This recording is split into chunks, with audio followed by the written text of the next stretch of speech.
Haut dans le ciel, une nouvelle étoile est apparue. Elle brillait intensément, un phare dans la nuit. Ce n'était pas une étoile ordinaire. Cette étoile portait un message d'espoir pour le monde. Elle parlait d'un roi, un sauveur né dans une humble étable à Bethléem.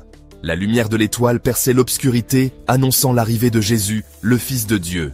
Il est venu apporter la paix, l'amour et le salut à tous ceux qui croiraient. Loin à l'est, des mages étudiaient les étoiles. C'étaient des hommes de savoir, des chercheurs de vérité.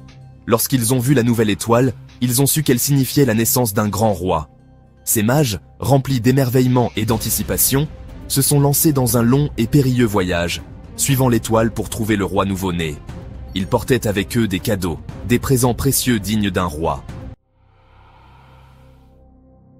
L'étoile a guidé les mages à travers les déserts et les montagnes, à travers les vallées et les plaines.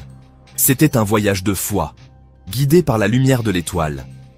Ils ont rencontré des défis et des incertitudes en cours de route, mais leur détermination n'a jamais faibli.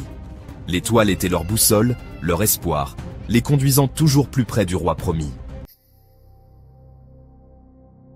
Enfin, après leur long voyage, l'étoile s'est arrêtée au-dessus de l'endroit où l'enfant Jésus était couché. Les mages étaient fous de joie. Ils avaient retrouvé le roi. Ils sont entrés dans l'humble demeure et se sont agenouillés devant l'enfant, lui offrant leurs cadeaux, de l'or, de l'encens et de la myrrhe. Ces cadeaux étaient non symboliques, représentant la royauté, la divinité et le sacrifice de Jésus.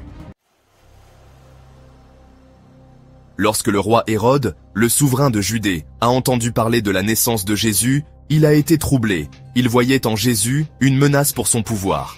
Hérode, rongé par la jalousie et la peur, a conçu un plan machiavélique pour éliminer ce rival potentiel. Il a prétendu vouloir adorer le roi nouveau-né, mais ses véritables intentions étaient bien plus sinistres. Dieu, cependant, veillait sur son fils. Dans un rêve, un ange est apparu à Joseph, le mari de Marie, l'avertissant du plan maléfique d'Hérode. L'ange a ordonné à Joseph de prendre Marie et Jésus et de fuir en Égypte, où il serait à l'abri de la colère d'Hérode. Joseph, obéissant à l'avertissement de Dieu, a immédiatement préparé leur voyage. Qu'avez-vous pensé de ce récit de l'histoire de la naissance de Jésus? Poursuivons la conversation dans les commentaires. Partagez vos réflexions, aimez cette vidéo, abonnez-vous à ma chaîne et diffusez le message d'espoir que l'on trouve en Jésus.